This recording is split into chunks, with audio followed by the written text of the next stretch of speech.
Delhi service bill पर इन दिनों पूरे देश में चर्चा हो रही है। विपक्ष पूरी तरह से सरकार पर हमलावर नजर आ रहा है और सरकार भी इस पर लगातार पलटवार करती हुई नजर आ रही है। मगर इस बीच विपक्ष की तरफ से केंद्र सरकार पर आरोप भी लग रहे हैं। आरोप लग रहा है कि सरकार सुप्रीम कोर्ट के फैसलों को बाईपास कर अपनी मनमानी कर रही है।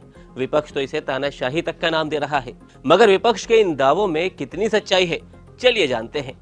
अगर बीते कुछ दिनों के फैसलों की तफ्तीश करें तो कुछ ऐसे फैसले आपको मिल जाएंगे जिनसे विपक्ष का सरकार पर हावी होना आपको कहीं ना कहीं सही लग सकता है, क्योंकि ईडी के निदेशक की सेवा विस्तार का मामला हो या दिल्ली अध्यादेश मामला हो या फिर चाहे वो राहुल गांधी की सजा पर रोक का मामला हो, इन तीनों ही मामलों में सरकार ने सुप्रीम कोर्ट की मंशा पर काम नहीं किया।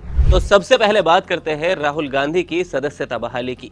दरअसल सुप्रीम कोर्ट ने 2 साल की सजा पर रोक लगाई, लेकिन इस पर विपक्ष की तरफ से आरोप भी लगाए गए कि जिस तरह से सजा होने के ऐलान होते ही राहुल गांधी की सदस्यता को खत्म कर दिया गया था, ठीक उसी तरह पलटा नहीं गया। हालांकि इस आरोप का जवाब भी केंद्रीय संसदीय कार्य मंत्री प्रहलाद जोशी ने दिया। कांग्रेस पार्टी सब ने अपने आप का एक मूर्खता प्रदर्शन करते हैं। जहां तक मैं बोलना चाहता हूं, ये तो क्या है, उस कल वो फ्राइडे आ गया है और सैटरडे संडे शायद नहीं होगा। वो स्पीकर आज निर्णय किया है और क्या है, आज तो जो फ्राइडे होने के बाद आज तो रिस्टोर हो गए ना। कम से कम जो कॉन्स्टिट्यूशनल इंस्टीट्यूशन के बीच में जब चलता है विषय, थोड़ा संयम तो रखना पड़ेगा। तो ऐसे तो बाकी एमपीज को भी हुआ है।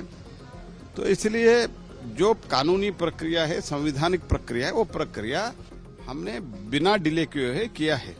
दूसरा फैसला दिल्ली अध्यादेश का है, जिसमें 5 जजों की पीठ ने फैसला किया था कि एलजी और मुख्यमंत्री मिलजुल कर काम करें, लेकिन केंद्र सरकार ने एक नियम का हवाला देकर दिल्ली के संबंध में एक अध्यादेश लेकर आई, जिसके खिलाफ दिल्ली के मुख्यमंत्री अरविंद केजरीवाल अब फिर से सुप्रीम कोर्ट का रुख कर चुके हैं।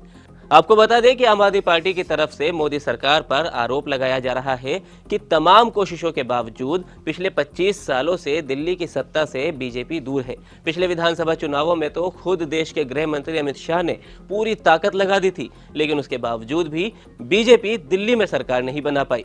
और इसी तरह का तीसरा फैसला भी है ईडी के निदेशक संजय मिश्र के कार्यकाल का। तब भी सुप्रीम कोर्ट ने उनके तीसरे सेवा विस्तार को लेकर केंद्र सरकार पर गंभीर टिप्पणियां की थी, लेकिन केंद्र सरकार ने फिर भी उनके तीसरे सेवा विस्तार को मंजूरी दे दी। हालांकि ऐसा पहली बार नहीं हुआ है। इससे पहले कांग्रेस सरकार में भी, या कहे कि इंदिरा गांधी की सरकार के दौरान भी ऐसा हो चुका है। दरअसल इंदिरा गांधी अपने फैसले लेने के लिए कानून में बदलाव कर रही थी।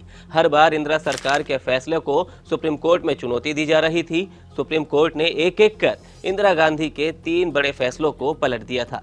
पहला फैसला तो ये था कि इंदिरा गांधी ने बैंकों का राष्ट्रीयकरण किया, तो सुप्रीम कोर्ट ने इस फैसले को पलट दिया। दूसरा फैसला, इंदिरा गांधी ने देशी रियासतों को दिए जाने वाले पैसा यानी कि प्रीवी पर्स को खत्म कर दिया। सुप्रीम कोर्ट ने इसे भी पलट दिया। अब तीसरा फैसला, एक मामले में सुप्रीम कोर्ट ने फैसला सुनाते हुए कहा कि सरकार कानून के मूल अधिकारों में बदलाव नहीं कर सकती है।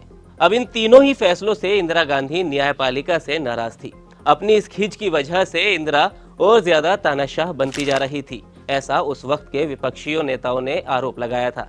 इंदिरा गांधी हर हाल में न्यायपालिका को काबू करना चाहती थी, जिसके बाद आखिरकार 5 नवंबर 1971 को इंदिरा गांधी ने संविधान में 24वां संशोधन किया।